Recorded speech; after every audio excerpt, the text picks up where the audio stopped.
It's Derek. And that's Noah. Oh, no. And you're listening to A Bite of. Oh, that's so sad. It's not sad. It's just Sharon. She's just trying to tell everyone. Now we will never forget her name they in did. death. Oh, my God. Spoilers. Jeez Louise.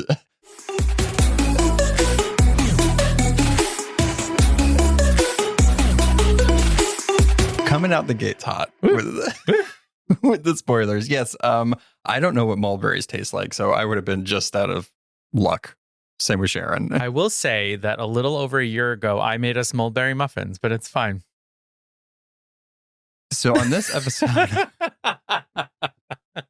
of A Bite of, we're on episode 3 of Agatha All Along. We're trucking along. We're on the Witch's Road. This is the first episode fully in the Witch's Road. Very excited to talk about this. I feel like we are getting in that spooky season. Oh, I'm excited. Patreon, we have that. Like the show, support the show, keep the lights and mics on. Feed your gay creators, us.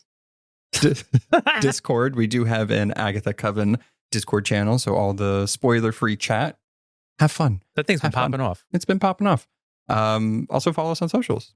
You know, all of the social media platforms. You'll see us there. You'll see reels and fun things that we make in just our normal lives.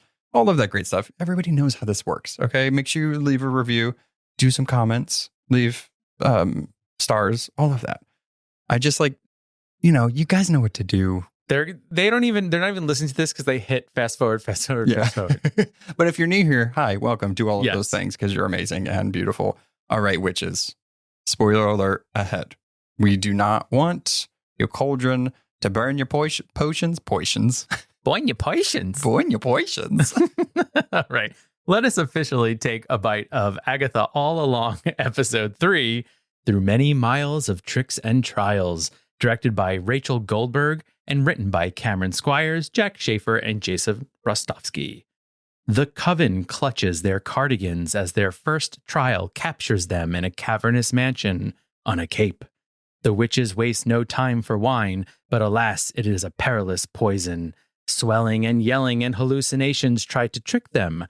They must work together to ward off the effects of the terrible tincture while time of 3/10 ticks. Whoa. Yay, the wordplay is back. Wordplay is back. I love it. Good job. Tincture. That's always what I love that word. I don't know why. For the longest time, I didn't know what it meant. Anyway. It's a good word. Let me tell you something. Thesaurus, love her. Synonyms, let's go. I said, what's another word for poison? They said tincture. I said, you're right. And then you have to look for other T words. Exactly. Terrible tincture while time of 3/10 ticks. Love it. Okay, so what'd you think? What'd you think of episode 3 of Agatha All Along? We are a quarter of the way through the, I think, limited series. Except for the last moment. This was FUN. Fun. I had a great time. I thought the costuming was hilarious. The practical makeup was fantastic. Seeing them all work together for the first time. The coven's coming together, people. It was just 10 out of 10. Wow. Right? Yeah. I mean, that's what you think. You're asking me.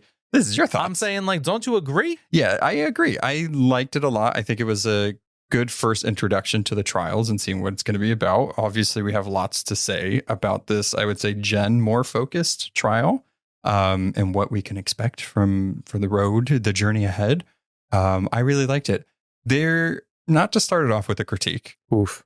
But my only critique is, and this is a Marvel show, right? And part of our job, put that in quotes, is to look at the little things and kind of put them together and everything. And as viewers, they do that too. There's a lot of mystery. Mm-hmm. There's a lot. And everybody has mystery.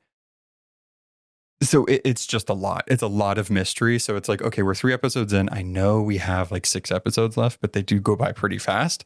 And it's a lot of mystery to get through. So I'm curious to see how the balance continues to go of giving us some of those answers while still holding some of that mystery. Or is it going to be flashback episode and then we get all the the stuff, right? Because Agatha, through this whole thing, and I have a lot of thoughts about her in this episode, is she's just holding everything close to her chest. It's not even like us as viewers know anything. We know nothing. So it is interesting to see the main character. We know nothing about her. And then everybody else, still, we don't know anything about them. I'm not complaining about it. I'm just cautiously like, okay, how much more mystery? Because this episode just like more mystery, right? Yeah. So I'm balanced. I mean, I think that this episode had a job to do. I think not only was it the first trial, but it had to sort of tell us the rules of everything, right? And I feel like our first couple of minutes are learning those rules, right? The first one that we know is like, now we know, okay, you can't step off the road, right? Because Mrs. Hart almost sinks. But we also learn that because they're saying to Agatha, like, what happens down here? And she tells them it's the trials. And basically, it'll be a trial for each of them. And so, okay, good. We got that. Now we know. And this was Jennifer's trial, pretty much, right? The trial for the potion witch. And so now we also took this episode to learn, I mean, if we can even call it learning, but see a glimpse of what they've all been through. And so now everyone's little backstory has been set up and we're learning from here on out. Right. And it's like dipping our toes into like, this is like some of the stuff. But again, it was like hallucinations, right? And it was so quick that it's like, okay, now I have questions. Like, what is the curse? Like, who were those women that Lilia saw? What are the like? It's just like adds more to it, which again, not complaining. That's the point, baby. Right. That's the point. But it's like, oh, this is a lot of mystery that they're like stuffing into this. And I'm kind of curious, is it just because like, again, it's a Marvel show, but it's like there's 9 episodes. And in a normal season, I say normal, like when we used to have 16 or 22 episodes, maybe it wouldn't have been so compressed. But because we have 2 compressed episodes, it just seems like a lot of mystery. But anyway, I want to like move past that because I don't want to say it's a huge criticism. It's just something that I'm noticing. Is it because the mysteries just drive you bonkers? Yes, I'm going insane. Exactly. Speaking of mysteries, one of the things that we do kind of get an answer to ish is before they get to their first trial and everybody's figuring everything out. And Mrs. Hart is just like, this is a kidnapping, which MVP of this episode. Amazing. Deborah Jo Rupp, chef's kiss. Amazing. But Lilia or the rest of the witches see that there is a sigil, which now we know that's what it's called, on Teen. So they're not able to say their name or anything about them to which kind, which is interesting because Sharon was there. And if we're going to go on the theory of her not being a witch so far, right? Why didn't she say anything? Okay, I will say she wasn't. She was. I looked out for it the second time we watched it. I swear to God, if you watch it just before Agatha goes to tell everybody, like, this is why you're here, that's when she disappears. But like, even when he says the name, because it does go to the witches like twice, you can see her arm still in the shot. And I don't know if that was a mistake, but you can tell that she's there. Because initially when I first watched it, I was like, oh, she's not there. Like it explains like why she walked away. Right. But she was there. So I'm like, interesting. Like she just let all of these people be like, well, I heard the name. And so that made me think like, okay, if a pedestrian could hear his name or anything about him, would they then be sigiled to all of witches? Like they couldn't telephone the name. So I'm just curious, right? Like that's what I was thinking. Oh, they magically made her go off the screen, but she was there. So I'm just like, I'll put that little scene in this part when we're talking about it. Show us her arm. Yeah, I mean, she was there. So. I went along with the fact that she was wandering off, and I'm like, okay, because I had thought the same thing. I was like, too bad Sharon wasn't there because she could have said, oh, his name is whatever. But then it would have been squiggled. Squiggled indeed. I did do a little research on what a sigil is. And so, I mean, this is according to Wikipedia, but a sigil is a type of symbol used in magic. The term usually refers to a pictorial signature of a spirit, such as an angel, demon, or deity. In modern usage, especially in the context of chaos magic, a sigil refers to a symbolic representation of the practitioner's desired outcome.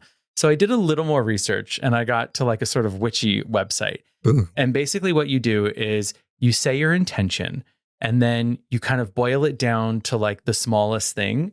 And then when you write it, you remove all the vowels and then you connect the rest Everything of the together. consonants together. And then that's what makes the pattern.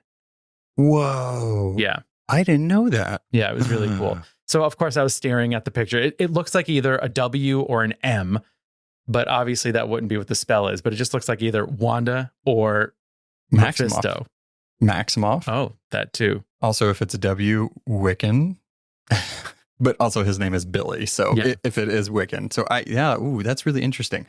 On that same note, we will get into the Mephisto of it all. Finally vindicated years later. Mephisto was mentioned. Right. And this like officially cements that Mephisto exists in and the that's MCU. important. I think that's important. Yeah. I mean, let's just talk about Mephisto now, right? Yeah. I'm sure like a lot of people might have clicked on this to be like, what are they going to say about Mephisto? Let's get it out of here, right? Everything. So when Jen tells Teen Mephisto, right? She's like, Agatha sold her son for the Darkhold. She's like saying rumor. She does seem a little, I don't want to say gossipy, but kind of, right? It's not with bad intentions because it's Agatha, right? But also, what is her goal here? Maybe she's trying to look out for him. Maybe she's trying to figure things out because there's a mystery behind him. But with Mephisto being mentioned, I did go, finally. I felt this weight just be lifted off of my shoulders because both of us were theorizing Mephisto, and then Loki didn't help with the imagery of the devil and all of that. So finally, right? It's like we know he does exist. There's been rumors that he might be in Ironheart. So yeah, we have a little bit of an answer that Mephisto exists in here. He's possibly here. How did you feel about Mephisto being mentioned? Do you think he's actually going to play a part in Agatha, or is it a red herring? So I think in watching years of these Marvel series now, I don't get my hopes up for anything. And so we always bring it up. It's being bonered, right? We're going to get, it just feels like we're going to get fistoed, you know? No. So I don't want that. So I think that I'm just going to play it cool. We are future retroactively being demonetized. I mean, you can take what you want from my words. Wait. I said what I said. Say it again. Fistoed? Why did you put an F? Because it's Mephisto. But never mind. And spelling here. No, I'm just I think fistoed maybe gives a certain connotation, like bonered.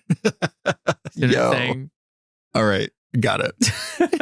So I don't think he'll be here. Yeah. How about you? I don't. And it's not because I don't want Mephisto to be here. But I know I've learned lessons from WandaVision, right? I think all of us collectively need to learn lessons from WandaVision. That's life. Right. And I just don't think that we need Mephisto for this story. Like maybe later on, but same thing with WandaVision. I feel like WandaVision in the end, for what it was, didn't need Mephisto, and we didn't get it, right? So I don't know. It's like, we don't need it. And it does sort of feel like in these Marvel series, they don't do big bads. You know, so like to bring a big bad, that would be badass, but it feels like they don't do that. Yeah, well, because most of the time it's like a one and done. Right. And occasionally you'll get ones that do show up or turn into different things, or become internet sensations like Baron Zemo. But that is my worry. Like once they introduce somebody like that, because it is an entity in a way, like you can banish or get rid of them, but like not really. So what is that going to look like when Mephisto is finally introduced? I will say though, before we get off of being fistoed in this particular part, in the comics, so when Billy and Tommy disappeared in the comics, House of M, everything like that, Mephisto actually reclaimed their souls, and then Wanda goes and like banishes all that stuff, and they get reborn. That's why Billy Kaplan is Billy Kaplan. He's the son of Jeff and Rebecca Kaplan. He was reborn into this other person. It's not until they become a young Avenger and everything and grow up and meet Scarlet Witch that then it becomes apparent, oh, you are my son and all of that stuff. Beautiful. I think there's a question there to be had of like, could, this is a big if, right? This is the big theory that I'll say for this episode with Wiccan or Billy or Nicholas Scratch is he says in this episode when he's talking to one of the witches, oh God, Alice. Jeez. I keep wanting to say their actual names. Yeah. I'm like, that's not their name. So when he's talking to Alice, she says that she got the tattoo when she was 13 because her mother wanted to protect her and everything. And he says, that happened to me too. That was 3 years ago because he's 16 at the current time of this show from what he has said. So 3 years ago, there was an accident, a near-death accident in Westview. We've seen that in the credits. There's a newspaper clipping. Is it possible, this is what I'm just going to say, that is this the body of Agatha's kid, Nicholas Scratch, but Billy inside of it? So then that would connect Agatha and Wanda a little more. I know that sounds really far out there. That's like my craziest theory. But like the soul, like near death happened. Nicholas Scratch died in a way. And then Billy went in there, but that's why they don't have any memories. I don't know. I'm just like trying to put these pieces together and see how they can connect. And that seems wild. You can't force puzzle pieces to come together, Noah. Yeah, no, you can't. I mean, that's my theory. Yeah. But, you know. Why not? Throw it out there. Let's Why put not? it in the universe. See what happens. At this point, I can say anything. And hopefully at the end, I could be like, ha. I think Lilia is his mother. No, No, that's a lie. Whoa. I do want, so let's take a step back. What did you think of the setting of this trial? Yo, Derek said, okay, crazy person, let's go. Well, I think that that's enough Mephisto for this episode. All right, I'll stop fisting. Some of us just do a fun play on words. Others do not. Moving on, the setting. The setting I liked a lot, right? It's the Big Little Lies. It's the Desperate Housewives. It's Jennifer Kale. It's like her worst nightmare. It's her clientele. Right. And so, like you were saying earlier, it does seem like all of them are going to go through the trials, right? Because they're the coven. But each one is going to be more particular that person's trial. Because right when they got there, it was just like, oh, this is like straight out of your catalog, Jen. Agatha clocked it right away. Yeah. So it was really interesting to see this be Jen's episode, but also it focused on Sharon a lot. It was an interesting balance between the two. Yeah. I loved it. Yeah. I mean, it was cool because it's almost like a test of each of their powers, right? And them coming into their true power, whether or not they technically have the magic anymore, you know? And so it is sort of that believe in yourself, you can do it moment. And I love this setting as well. I think it was so different, you know, because we were in Westview, which is like suburbia. And then we're down on the Witch's Road, which is creepy and dark. And then we're blasted into the seaside, Grace and Frankie, you know, ladies who lunch moment. It very much looked like, you know, I kept saying like, oh, it's like Grace and Frankie. And it's like, well, that's not really like the vibe they're trying to go for, but it felt like it. But I think it's just like women that drink wine and stuff happens. Yes, exactly. And also Teen said something like, oh, it's like Second Chance at Love, which is Grace and Frankie. Which is Desperate Housewives, which is all of them. Yeah. So Big Little Lies. We got what they were doing with this one for sure. I really liked it. And then the added thing of like them being underwater, salt water and everything. There's the whole thing with witches and on consecrated ground and salt and all of that. So there's a bunch of layers to that. But I am very like, I feel like a lot of the conversation, rightfully so, is on Agatha and is on Sharon and stuff. But I think like Jen has a lot going on in this episode and it's bizarre. Like, if we just think about it, right? So when they all do get the alewives' revenge and they all get poisoned, they see hallucinations. And that's when we start seeing some of their pasts and everything. Is it fully true? I don't know. We just have to believe it. But the fact that Jen is seeing this doctor, clearly not of this time, I would say of like a snake oil salesperson's time. Why? Like, what situation would she be in with medicine? Because she is a woman of color. What situation would she be in with that person? And, you know, somebody that's saying you're an inconvenience and you're useless and now, you know, trying to kill her, which is crazy. But like, I'm really curious on what that is because she says that he took my magic. Whoever bound her, was it this person or somebody else with a name with an M. That guy will be Mephisto, that actor. Right. Yeah, the thing that I'm piecing together, so this is my fake story that I made up from this, is that at one point in time, Jen was working with this man in that very much tincture way of creating like, Coca-Cola, and they're like, it's medicine. And they were working together, and then he was taking advantage of her and then he wanted her power. So he did something to her to steal her magic. But the inconvenient woman thing, that's interesting. Why is she inconvenient? Right. Yeah. There's a lot of mystery behind that. And I feel like, I'm excited, kind of not, just because he was very terrifying and I didn't like how he treated her. But I'm really curious to find out more. And that's the thing with these witches, right? Is that they're older than they seem. And I forgot about that, but I like this reminder, especially seeing them like, we see Lilia when she's much younger, who I'm assuming is Lilia. Like she sees herself. Right. And then she sees who I'm assuming is the mother. And then this figure of like death.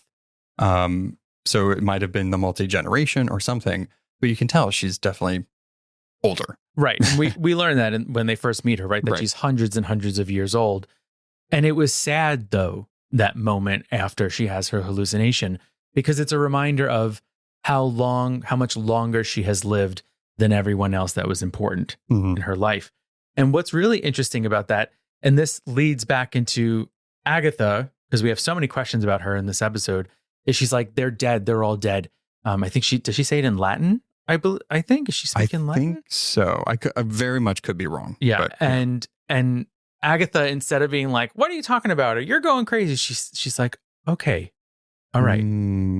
Like there is that very motherly side of Agatha. Yeah, there's something yes. And I think that's what makes Agatha, I think throughout these years prior to her being in the MCU, which makes her very interesting because she is a complicated character. She's a nanny. She's a mentor. She's a big bad. She's not. She helps. And she has all these layers. I think we and the MCU are still trying to put her in a place, right? Like trying to figure her out. And I think with seeing this, it does seem like she does have this long history, at least with some of these members. And it seems like the most with Rio and Lilia out of everybody.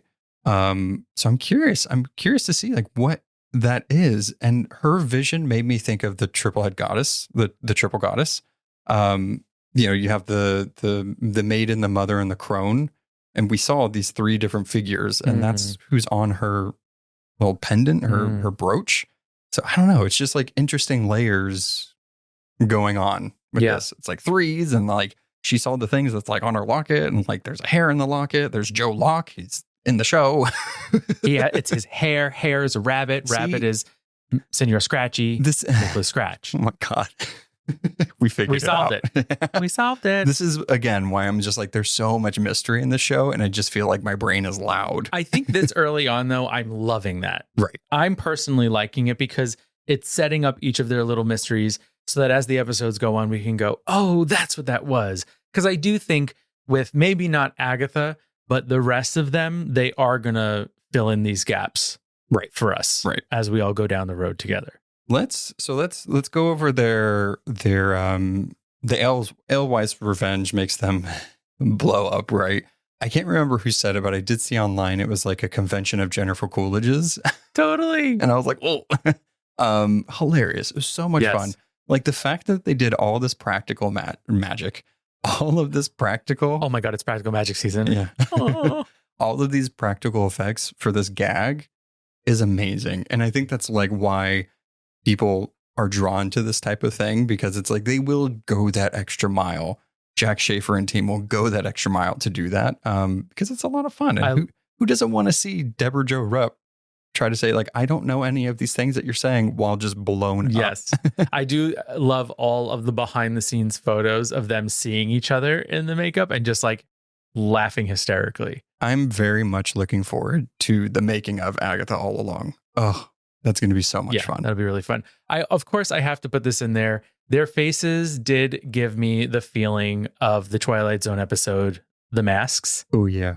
So, and especially the way that Zashir Zameda, Jennifer, looks in the mirror and touches her face. That's what they do in that episode when all their faces have transformed. Right. So, I always like to bring up my little Twilight Zone when I can. I would love to know if the makeup artist was just like, yeah, I want to make him kind of look like this. I mean, obviously it looks like exaggerated, like plastic surgery, but it does look like that. Something else to bring up in this scene in particular, because this is, I think the first time it happens in the episode, is Lilia is saying bizarre things. Yes. So in this particular one, she just says something like, I love all you guys. Yeah, she says, she says, I love you guys. I love you guys. That's all she says. And they're all like, what? She's like, what? They just glance right over it. Yeah. And then she does say the thing of try to save Agatha when they're looking at the products in the bathroom. It's interesting. And Agatha's like, okay, I like that plan. That's great. But you had said, is she having a vision? And that makes so much sense. And to me, what I'm thinking is that she's seeing some sort of final moment, and in my mind, she's dying. And she's saying, I love all you guys. This is at the end of their journey. They've grown so much closer together. They've worked together. And then she says, but you have to save Agatha. Patti LuPone cannot die in this series because we'll riot. I am terrified, right? I'm terrified to see, I hope all of these people make it out. But after this episode and what happened to Sharon, I don't know. Yeah, might not happen. Yeah, but it is interesting. So I think we need to be a little more open-eared with her because she says it so quickly. We had to rewind it and I was like, what did she say? And she's not doing the full convulsion thing. And they're also not reacting like big to it. So yeah, we definitely have to keep an eye on that. Yeah, when the clock is counting down and you're dying from poison, you don't have time to think about why that lady said that thing. Yeah, that's why Agatha was like, okay, cool. Yes, let's do that. But like, let's keep doing what we're doing. Exactly. So all of their visions, right? So we had Jen, she saw the doctor that was trying to kill her. We had Alice, who saw her mother, which she said that her grandmother had died 1,000 miles away and she saw her. We know there's a curse on her family, or that's what her mother has said, and that's why she has the tattoo. That's interesting. Is the curse like an actual curse, like a demon or something like that? Or is it more like alcohol or drugs or something like that? Who knows? And then who else do we have? We have Lilia, who saw, I'm assuming herself, her mother and her grandmother. And then we have Agatha. This one's interesting. Ooh, talk about great performance. She had to go from like joking around, having all this stuff on her face, to not only the entire scene, the lighting change, but then just like acting. Yeah. Terrifying. I didn't know what we were going to see in that cradle, but the fact that it's the Darkhold and she reacted that way is very interesting. Yeah. How did she get the Darkhold? So when we think of Agatha as a character again, she holds so much of what she's been through from anyone, like you said before, from them and from us, the audience. And so this decision that Jennifer says she made to basically trade her son for the Darkhold still haunts her. Every day she lives with that guilt. But what would bring someone to make such a decision? It's interesting. So the Agatha of it all in this episode, she was so weird. She was so weird in this episode. She acted bizarre. I'm thinking back to when their first interaction, their fight, or when they first met. I can't remember exactly, but she says something like, do you remember why you hate me? That made me think of, obviously, she did something to Agatha. Did Rio sacrifice her son to get the Darkhold? And then Agatha got it from Rio? That's a theory I have. Did she actually sacrifice her son? Because the way that she acts and how protective she is of Teen, because I don't think she knows if Teen is really, she might think that Teen is Nicholas Scratch, which makes me think it's a red herring and he's completely different. I don't know. Like, is the hair in the locket from her son? How old was the kid when it was sacrificed? Because that looked like a baby bassinet. Well, I'm saying the lock of hair looked like an older child. So unless I had a full head of hair. That's that magical baby. Yeah. So this is I'm going to throw, I think I might have said something like this in our last episode, but Teen knows so much. He just knows what things are. He has all the answers for things. I, again, think that maybe teen is the embodiment of the Darkhold. Yeah. That's remember. Was that what I said the last episode? I said something like that. That's something that I think we both did. But that was my two theories in the beginning of like, it's either Billy or Nicholas Scratch or a human version of the Darkhold, because that's what's currently happening in the comics. He just knows too much. Right. And the fact that when she looked, instead of seeing a baby, she saw a book. I think he's a walking book. Right. But who's Boyf? That's the question. I mean, I don't think we can believe anything. Mm-hmm. Yeah, especially from him. He does know a lot. So you're saying it's more of like he knows more or maybe doesn't know more what's happening, like kind of like Wanda, or he's like the old man from Squid Game. Like he is the orchestrator of a lot of things. Yeah. And he's just playing along. Because it's weird because he's with witches who are hundreds of years old and he knows answers to things. He's explaining things to them. Yeah. Which I think is interesting. It's very interesting. I also, big theory that I think is now proving more true for me personally is Agatha has never been on the road before. She is not acting like somebody that has been there before. Yeah. Why wouldn't she drink the poison? Well, and why is she acting like she doesn't really know what's happening? Granted, the trials do change with the coven, but she didn't say anything about staying on the road. She only said that after it was obvious, because when she was like, rule number 1 is stay on the road, like don't stray from the path. And even Sharon was like, well, duh. Like, yeah, I did that. And then Alice even says it's all in the song. It's in the ballad. Right. So anybody who just knows the lyrics to the ballad knows the rules of the Witch's Road. Right. And she's just doing things. She's acting. She's kind of more observing than leading, which she should be leading, right? Somebody that has done this before. I think it's going to come into question. Either she has been on the road before and she cheated, because she does seem like somebody that would cheat, or she's never been on the road before. Because even I just keep going back to like why the opening to the road didn't happen. Granted, Agatha could have said that because maybe she didn't expect it to open, because she's never been there before. And it only opened when true witches, the Salem 7, actually came down to that room. And then it opened. Maybe it's also something like, so in this, when they're finally brewing the potion, they need to hold hands and have like the same intention. And in that beginning moment, she really didn't want to go down the Witch's Road. She just wanted someone to blast her so she could steal their powers. And it wasn't until the Salem 7 came that she finally had the same intention of, we need to get out of here. Yeah. Right. And that's why it opened. Yeah. I think I think we're close to something. Like, I feel like it's like a metal detector and we're just like, deet, deet, deet, yeah. Deet. Yeah. Like, we're not ready to dig in the sand yet, but almost. We're getting close. Yeah. It is. I do love these early episodes because like before it gets too complicated, like, I mean, the world is our oyster here. We can just theorize. I need to know, listeners, viewers, if you're watching this on YouTube or listening to us, please let us know what you think. That is like one of the best parts about this is just like, what theories do you have? Yeah. It's so crazy. We're all little Marvel scientists, so we have to throw out our hypotheses and just see which ones stick. Do you have, before we get to kind of the end of this episode, do you have a favorite moment from this episode? I think my favorite moment actually was the Lilia hallucination. I just thought that it's Patti LuPone. She just did an incredible job in that moment. And it was so short. And I just thought we got to see a different dynamic of Agatha. So that just struck me. That stayed with me. It was so sad that it really stayed with me. Mine is similar, where we got to see a different side of Agatha. And it's when she goes to Jen and she does the mentoring thing. Because when Jen is second guessing herself and she doesn't have her magic and she can't just wave her hands and make it happen, she's panicking. And granted, the time is literally down to a minute.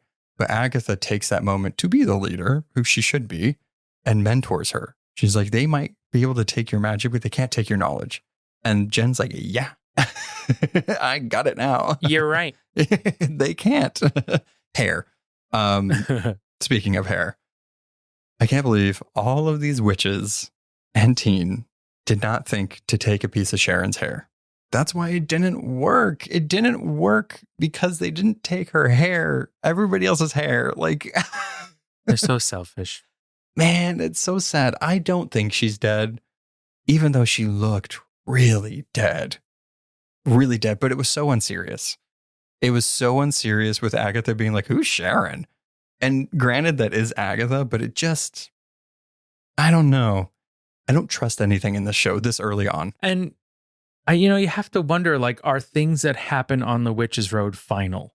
Right. Is she just going to like shoot back up? Right. Especially if you're a human and you don't really have any magical properties. Like, she shouldn't have been there anyway. I don't know. We also, speaking of Sharon, we didn't talk about her vision or supposed vision. Oh, that was sad. Yeah. And it seems like when she was like, Wanda, like, what did she say? She said something about she said, let him breathe. Let him breathe. So it does seem like that is what she actually wanted to say at that dinner in the first episode of WandaVision, but she couldn't. And all she said was, stop it. Yeah. Oh, but it was interesting. We didn't see what she saw.